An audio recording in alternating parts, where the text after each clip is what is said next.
Good day mga boss. Ang Terra Firma Jeep Team Governor merong inamin, willing silang makinig sa trade offer ng ibang kupunan para kay Christian Standhardinger. Matatandaan si Christian Standhardinger ay hindi na nga naglaro pa sa Commissioner's Cup ng Terra Firma. Ayon nga mismo sa kanilang team governor na si Bobby Rosales ay nagretiro na ito. Pero pag-amin mismo ni Rosales na kung meron man mga takers na nakikipag-usap ngayon kay Christian Standhardinger at merong offer, ay willing silang pakinggan ang offer na iyon. At mas kung maganda daw, kung maganda rin ang i-offer ng nasabing kupunan sa kanila kapalit ni Christian Standhardinger, ay bakit hindi?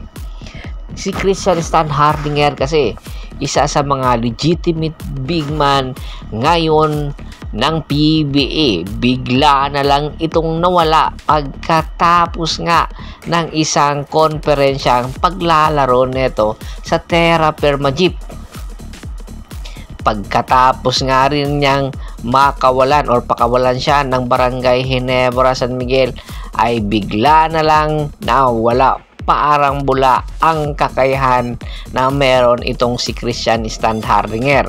Kaya naman ang isa sa mga kupunan na nagkaka-interes kay Christian Standhardinger ay walang duda kundi ang Tropang Giga, na kung saan sila nga ang kampyonato o nag-champion sa nakaraan Governor's Cup. Gusto ng Tropang Giga na makakuha ng Grand Slam. Si Coach Chat Reyes ay hindi pa nakakakuha ng Grand Slam, kaya hangad ng Tropang Giga na bago pa man makakuha sila ng Grand Slam, kinakailangan nila palalimin ang kanilang lineup, especially yung big man rotation nila. Kung sakasakali man na makukuha nga ni Coach Chat Reyes itong si Christian Standhardinger, ay malaking tulong ito para sa Tropang Giga, na kung saan magkakaroon sila agad ng isang legitimate na scorer pagdating sa ilalim. Ang Tropang Giga kasi hanggang ngayon ay dribble and drive pa rin ang sistema na ipinapatakbo ni Coach Chat Reyes.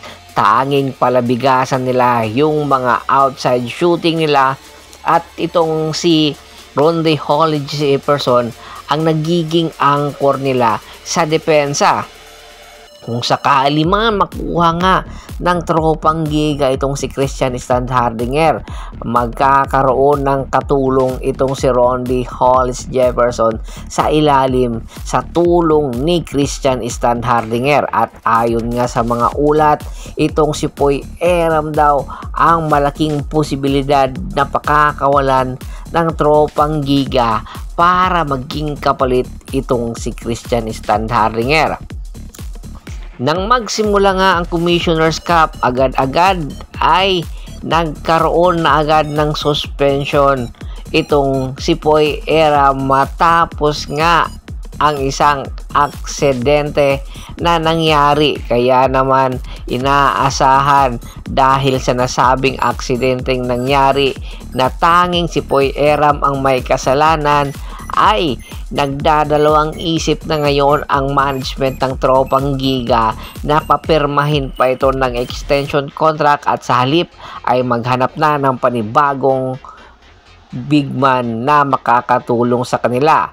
At ito nga si Poy Eram ang ipapadala ng Tropang Giga papunta sa Terra Firma Jeep kung sakaling pumayag itong si Bobby Rosales sa magiging offer ng Tropang Giga. Magkakaroon daw ito ng puwang si Poy Eram sa Terra Firma Jeep. Pero alam nyo ba, ayon nga sa isang ulat, idadaan lang ito sa Terra Firma Jeep si Poy Eram at didiretso ito papunta naman ng Barangay Ginebra San Miguel. Kung sakali ba matuloy ito at mag-thumbs up itong si Bobby Rosales, patas ba ang nasabing trade negotiation na nagaganap? Komento na sa baba ng video at pag-usapan natin yan. Once again, this is Percival Monteron at your service. Don't forget to subscribe my sports channel at don't forget to click the notification bell button para maging updated palagi sa kwentuhan. At bago pa man natin tapusin ang ating kwentuhan, shout out muna tayo sa ating mga solid na followers na laging sumusuporta sa atin.